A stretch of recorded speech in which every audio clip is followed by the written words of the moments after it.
And these black troops who had their lives on the line for a country which rejected them between wars, their story was not getting out there. Hi, I'm Nick Gillespie with Reason TV, and today I'm sitting down with Jerome Tuchili. He's best known for books like It Usually Begins with Ayn Rand, the first biography of Donald Trump. His latest book is The Roughest Riders, the untold story of the black soldiers in the Spanish-American War. Jerry, thanks for talking to Reason.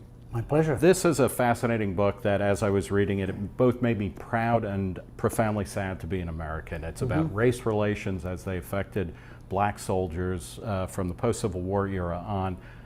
Talk about the Buffalo Soldiers who are at the center of this book. Who were the Buffalo Soldiers? The Buffalo Soldiers were essentially freed slaves after 1863 who were free in name only. They had no access to the economy, they could not get jobs, so most of them joined the army. In the early 1890s, they wound up fighting Indians out west, and they got the name Buffalo Soldiers from the Cheyenne and a couple of other tribes who said that they fought like buffalo. You know, they shot them full of arrows and they still wouldn't die. And of course their appearance with the shaggy manes and the dark skin and so on said they looked like buffalo. So the name stuck. It came And these guys, the Spanish-American War, which famously features Teddy Roosevelt, he leading the Rough Riders up San Juan Hill, and we'll talk about that in a second. You know, this became the first kind of modern war for American troops to be involved in. Right. How did the Buffalo Soldiers end up fighting in the Spanish-American War?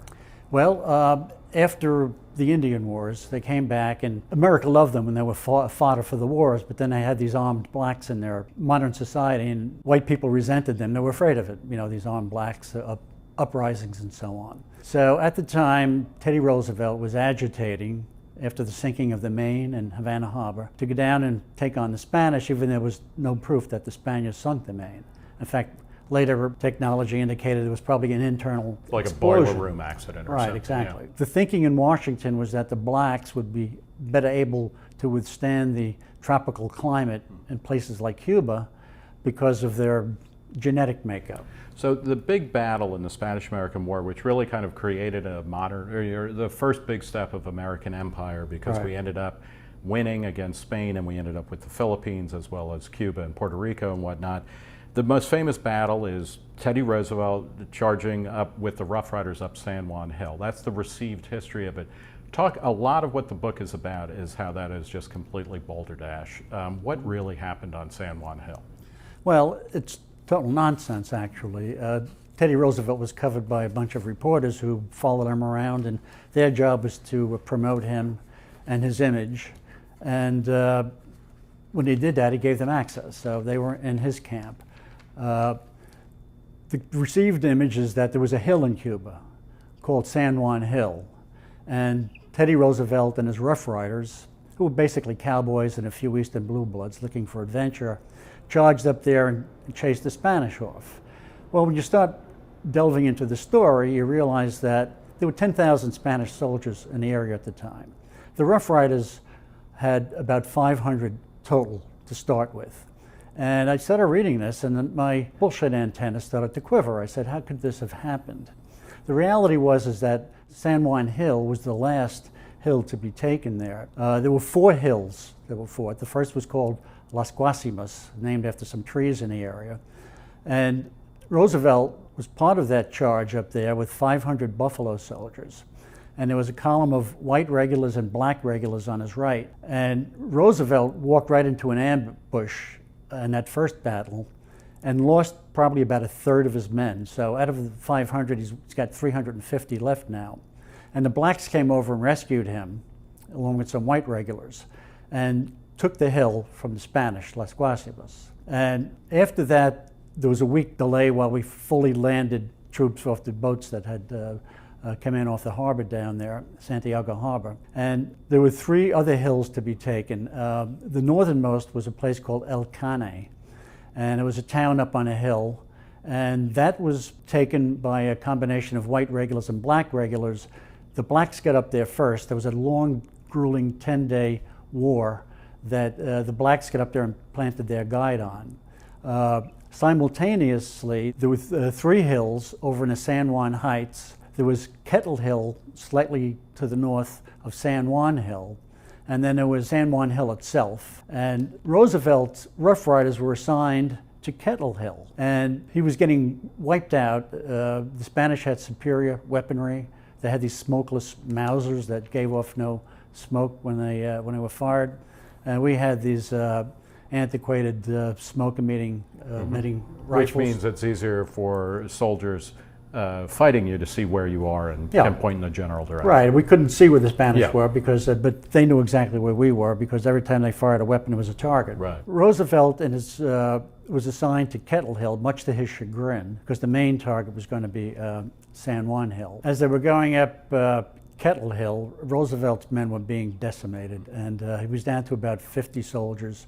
Roosevelt himself was one of the few with a horse, which got snagged in barbed wire up there, so he was forced to get out. It was a steep incline. These cowboys were not infantrymen. They were not soldiers. And the Eastern Blue Bloods were not in great shape either. A contingent, there were 4 regiments of Buffalo soldiers down there, actually went up and got up to the top of Kettle Hill first and planted another guidon, Buffalo soldier guidon, up there before Roosevelt could get up. He admitted later that thanks to the blacks and their military acumen and so on, they saved the day and they were great warriors and so on. There was another battle taking place on San Juan Hill, and the people at the top of Kettle Hill, which included Roosevelt and his remaining Rough Riders at this point, can see the action over there.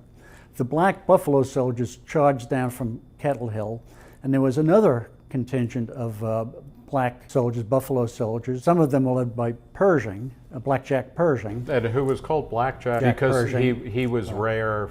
He would openly admire and kind of praise black soldiers' abilities. He did. He considered them to be motivated and patriotic and have great fighting ability. And they got up to the top of San Juan Hill as the troops, the black people, black troops from Kettle Hill and Roosevelt tried to get up there. The Buffalo soldiers had actually gotten there first and planted another one of their guidons up there, and the white regulars were right there with them.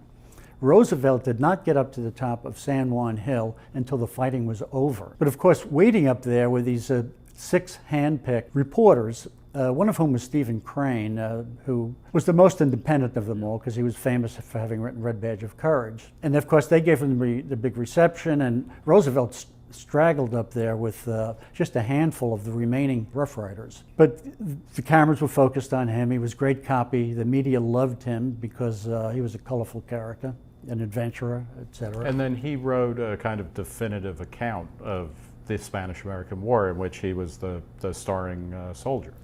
He did. Of course, he wrote a book called The Rough Riders. In the book, he admitted that the Buffalo soldiers were, great warriors and couldn't have won without them. But then later on, he started to backpedal from that. Yeah, and let me talk about that because in one of the chapters you say, and I'm quoting from you, later Roosevelt softened his praise, saying he had started out saying the black soldiers were an excellent breed of Yankee fighters.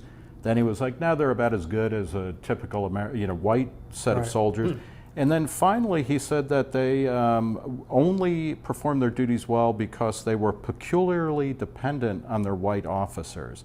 And then finally he came to a point where he was saying, and this is a Theodore Roosevelt quote, Negro troops were shirkers in their duties and would only go so far as they were led by white officers. Right. What was asserting itself there? If the story got out, and there was one reporter, a fellow named Cashin, who was the only one assigned to cover the Buffalo soldiers. If word got out that they were the real victors there and so on, it would diminish Roosevelt's glory.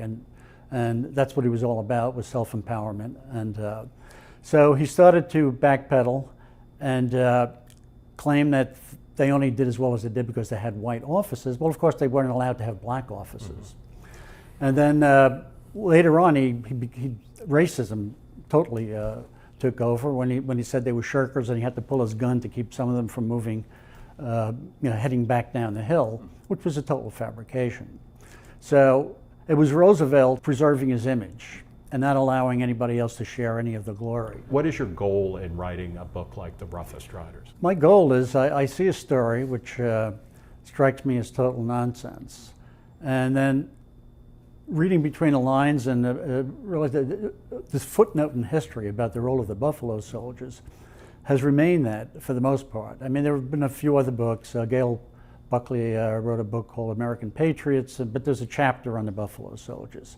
And there are a few others, but it was all piecemeal out there. I mean, the research in this book was a killer for me. It probably lasted about a better part of 4 or 5 years. But I read everything ever written about it. I had Library of Congress material, help from the National Park Service and the Rangers who in charge of the Buffalo Soldier Project.